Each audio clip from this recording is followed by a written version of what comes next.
St. Peter, First Epistle. Anyone who studies the passages in Acts about St. Peter will conclude, I think, that he stayed in Jerusalem only for a short while, though he may have returned often, especially on great occasions like the debate over circumcision.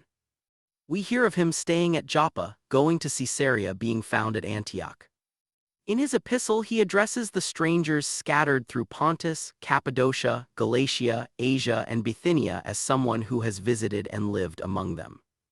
If we connect these hints with the tradition that he was at one time bishop of Antioch and at another of Rome, and with the great church theory that makes him the universal bishop, we may reach a clearer idea of him than these contradictory reports give on their own. Need we suppose that Peter ever held anywhere a position like that of St. James at Jerusalem? May it not have been God's intention, carried out by what would be called natural accidents, that one apostle of the circumcision should oversee the first Christian community, live in the city, model righteousness there, write from it to the 12 tribes, and be martyred there, while another apostle, also chiefly of the circumcision though the one who opened the kingdom to the Gentiles, should exercise a general oversight, never bound to one place, and claiming no fixed jurisdiction even where he lived a while? Those who know the records of the first century will recall several difficulties about Antioch and Rome that this idea would reconcile, and will see how the opposite idea gained ground by forcing a fixed later pattern onto an earlier time. But the main reason for some such view of Peter's office, I think, comes from the epistle itself. At the end of the epistle, our translators put the words, "The church which is in Babylon, elected together with you, saluteth you." Nearly all modern commentators protest that this is a monstrous paraphrase of the original. But it is open, I think, to an objection as grave as the linguistic one. How could a church at Babylon be elected together with those to whom Peter wrote, the strangers dispersed through several countries in Asia? One might, by a bold and unusual figure, say the church at Philippi was elected together with the church of Ephesus or Rome. Here the phrase has no force at all. The fact is that the word ecclesia in St. Paul's sense is not and could not be found in Peter's epistle. For him, the Jewish nation was still the body called out of all lands. Gentiles might be joined to it, but it remained the heart of any divine society that would form in the world. That is why Peter's epistle has always been called a Catholic epistle. Not limited to any one city, it belongs to a body which, though far from universal, carried the seed of universality, and by its dispersion through many lands bore witness to a society that would belong equally to all.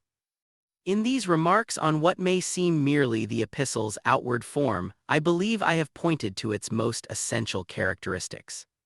Everyone sees it is in some ways very unlike the epistle of St. James. De Wet and other German commentators exclaim that its tone is almost Pauline. There I cannot agree. In its method and immediate aim, I think it is as distinct from Paul's letters as from James's. But in its spirit and ultimate object it is in harmony with both. The obvious difference from James's epistle is the constant naming of Christ. It was by the resurrection of Jesus Christ that the God and Father of our Lord had begotten them. Their faith was to be tried by fire, so it might be found unto praise and glory at the appearing of Christ. The Spirit of Christ in the prophets had testified beforehand of Christ's sufferings and the glory to follow. They were to hope for the grace to be brought them at the revelation of Jesus Christ. They were redeemed from their empty way of life by the precious blood of Christ. Clearly Christ is here set before them as an object of faith, a center they were to turn to and to which God was continually drawing them. Such a center was exactly what scattered men enduring great affliction needed. Jerusalem still existed, but could they feel about it as they once had as their capital and home?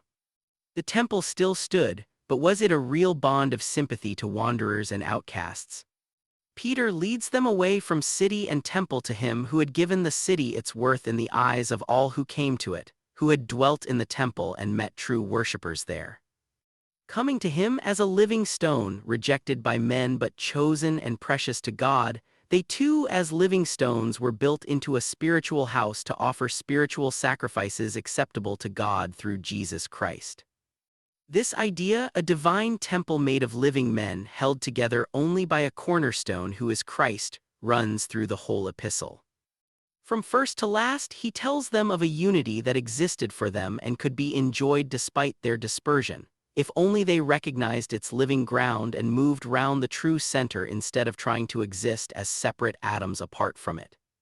With this aim always before him, Peter could not write to Jews simply as Jews, the way James was right and bound to write. What Peter chiefly wanted to press was not their election, though he wanted them to remember and understand it, but the bond of their fellowship with one another. And that fellowship they could realize only when they confessed a living Christ implied in law, priesthood, and temple. However the dispersed Jews might wish for brotherhood and use the name of brother, they would stay divided in heart and mind, not only in place, until they confessed as their common brother one above all place who had ascended on high and loved and rejoiced in him with joy unspeakable. But they could not do this unless they believed he had actually suffered for them and with them, unless they acknowledged Jesus the sufferer to be the Christ. So Peter's epistle is in one sense more exclusive than James's. It seems more sharply to cut off the unbelieving Jew from the blessings of the new covenant. But it does so by no formal edict of excommunication. The Jew had a right to see himself as belonging to a royal priesthood, a holy nation, a peculiar people. He was only to understand what his royalty and priesthood and election rested on, not on anything external but on him by whom they were redeemed, by whose blood they were sprinkled. Their union was thus shown to be holy, spiritual, and inward, grounded on their relation to one known only by faith, who had come to deliver them from outward vanities and bring them to an inheritance eternal, incorruptible, undefiled, and unfading. And in another sense this epistle is more comprehensive than James's. Though the Jew is always in Peter's mind, though all his language and thought come from the Old Testament, though it is the shepherd, the cornerstone, the priest of Israel he sets before them, there is nothing here that any baptized Gentile could not feel as his own and gladly claim. If this living stone is the bond of a spiritual temple, it must be because all men are spiritual beings related to him, and apart from him do not know their own spiritual condition. So while Peter uses the scattering of the circumcised across heathen nations as witness of a real divine federation that circumstances and persecutions cannot destroy, he also shows how a body could exist in all lands with no mark of circumcision at all, resting only on the name of him who called them out of darkness into his marvelous light. At times we are almost tempted to think the Gentiles were specially in his mind, as when he says they were not a people, but are now the people of God, which had not obtained mercy but now have obtained mercy. Yet such words would not seem strange to Jews long cut off from spiritual privileges, treated as strangers among Gentiles with no real sense of communion with each other. And if, as I think we may rightly hold, Peter had met many descendants of Israelites who never returned to Jerusalem under the decree of Cyrus, who had known nothing of the restored city or second temple, then their recognition as members of Israel, joint heirs of a divine inheritance, called by the divine shepherd into his fold, must have been good news indeed.